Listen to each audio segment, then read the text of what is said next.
سر میں بھی بہت پہلے یہ سمجھتا رہا کہ شاید یہ دجالی تہذیب ہمارا آج کے دور کا کرائسس ہے سر، وہ پیرلر چل رہا ہے. لیکن آج کے دور کا سب سے بڑا کرائسس جب میں نے طاغوت کو پڑھا نا قرآن میں تو پتہ چلا کہ وہ تو بالکل سیم وہی حالات ہیں جو جس سے قرآن نے خبردار کیا تھا.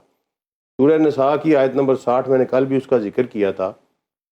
ایگزیکٹ میں بتا دیتا ہوں کہ اللہ نبی صلی اللہ علیہ وسلم کو مخاطب کر کے کہتے ہیں کہ آپ نہیں دیکھتے کہ یہ لوگ جو کہتے ہیں کہ ہم آپ پر ایمان لے آئے، آپ پر جو نازل ہوا اس پہ ایمان لے آئے، جو آپ سے پہلے ایمان نازل ہوا اس پر بھی ایمان لے آئے، لیکن جب ان کو یہ کہا جاتا ہے کہ اپنے احکامات یا اپنے فیصلے اللہ کے مطابق کریں تو ان کا دل کرتا ہے کہ یہ طاغوت کے مطابق کریں.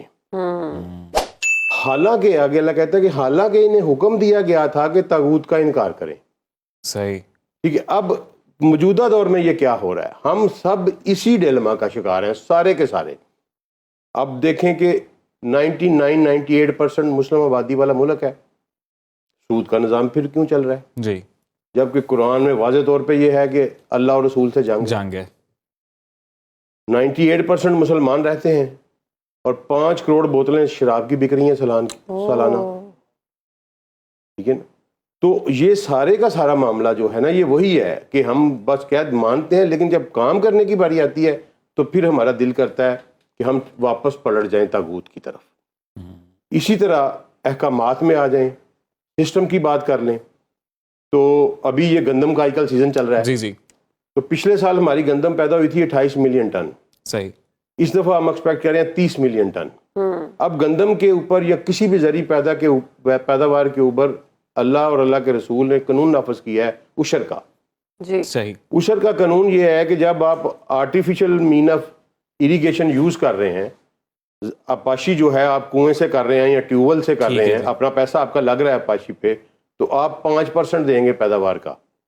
صحیح. لیکن اگر آپ کی آپاشی جو ہے وہ قدرتی ذریعے سے ہو رہی ہے، صحیح، نہر سے ہو رہی ہے یا بارش سے ہو رہی ہے، تو پھر آپ 10% پیداوار کا دیں گے. ٹھیک. کیونکہ آپ کا پیسہ نہیں لگ رہا. ٹھیک ہے. اب میں اس کو ہم 5% تصور کر لیتے ہیں، فرض کریں فار سپوزیشن کہ کس طرح طاغوت ہمیں بہکا رہا ہے. اگر ہم 5% تصور کر لیں اور یہ تصور کر لیں کہ ساری ایگریکلچر جو ہے وہ آرٹیفیشل مین سے ہو رہی ہے، حتیٰ کہ ایسا نہیں ہے لیکن ہم کر لیتے ہیں. ٹھیک ہے جی. تو 30 ملین ٹن کا 5% 1.5 ملین ٹن بن گیا. ٹھیک ہے. 15 لاکھ ٹن گندم جو ہے نا یہ عشر میں آنی چاہیے. اب 15 لاکھ ٹن گندم کے آپ بنا لیں کے جی. صحیح.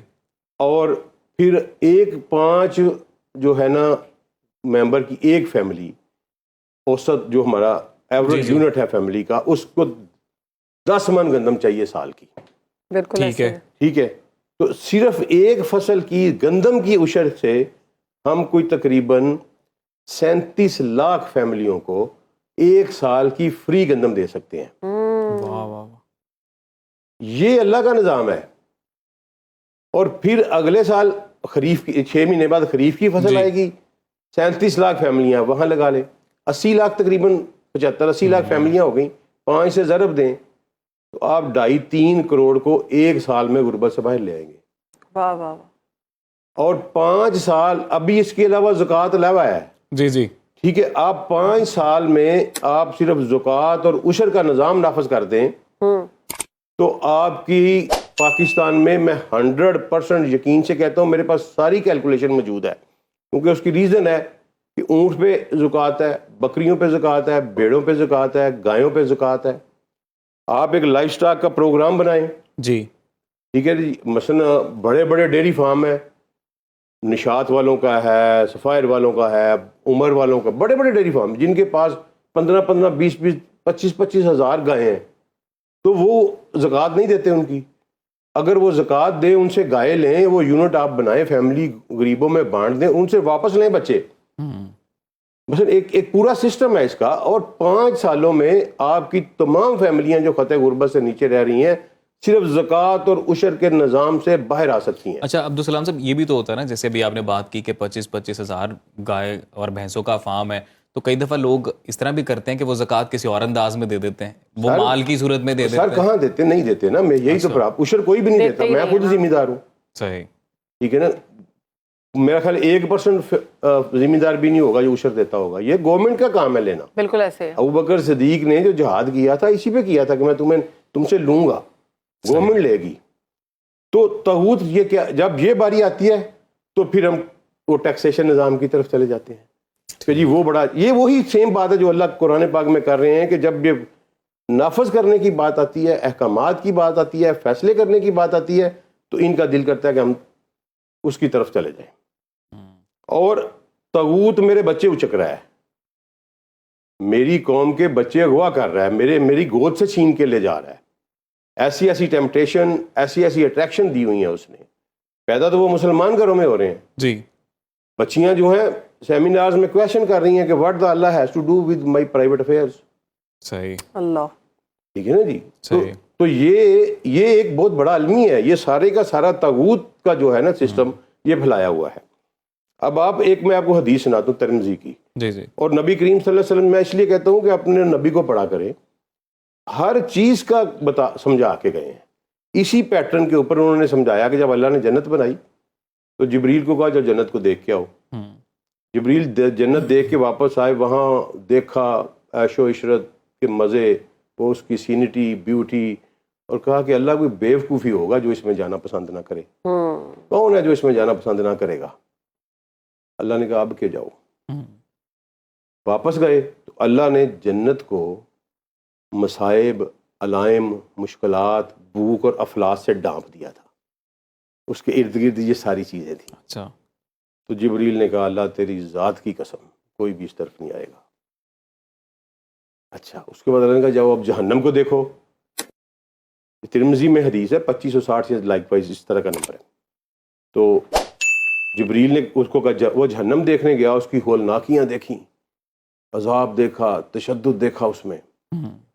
واپس آئے, انہوں نے کہا اللہ تیری ذات کی قسم ہر بندہ اس سے بچنے کی کوشش کرے گا. فرمایا اب جاؤ. تو اللہ نے اس کو شہوات سے ڈانپ دیا. صحیح. وہاں نائٹ کلب چل رہے تھے, وہاں میوزک ہو, کنسرٹس ہو رہے تھے, وہاں بیچز تھے جہنم میں ارد گرد. اچھا. ارد گرد ٹھیک ہے, اس کو ڈانپ دیا ان چیزوں سے.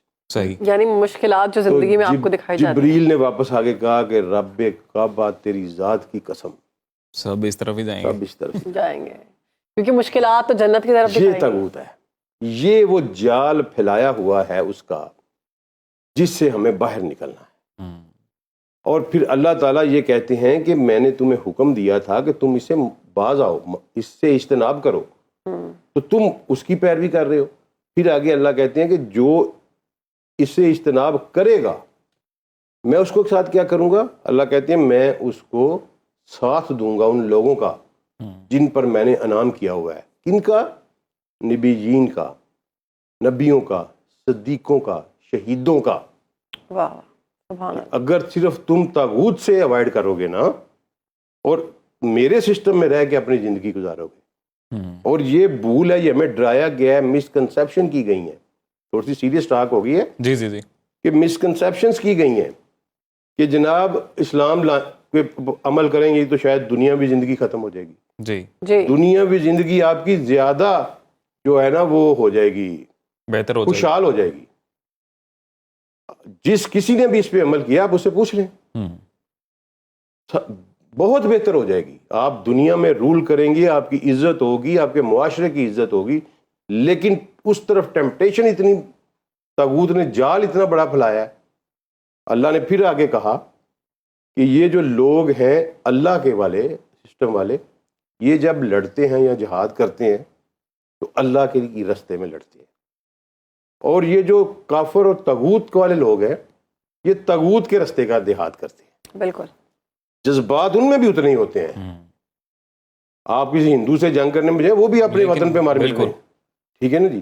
اس کو انکلکیٹ کیا انہوں نے ہمارے مائنڈ میں, نیشنل جیوگرافیز بنا کے, دنیا کو چڑیا گھر کی طرح چھوٹے چھوٹے خانوں میں تقسیم کر کے, نیشن اسٹیٹس کا جو کنسیپٹ ہے, یہ طاغوت کا ایک بہت بڑا ہتھیار ہے. صحیح. جو اقبال نے کہا تھا نا, فکر عرب کو دے کے فرنگی تخیلات, اسلام کو حجاز و یمن سے نکال دو, اور یہ فاقہ کش جو موت سے ڈرتا نہیں ذرا, روح محمد اس کے بدن سے نکال دو. لیکن عبدالسلام صاحب ہم نیشن اسٹیٹ کو اپنے فیور میں بھی تو یوز کر سکتے ہیں نا. ہم سب کچھ اپنی فیور میں یوز کر سکتے ہیں. صرف ایک بات ہے کہ ہم اس بات پہ راضی ہو جائیں.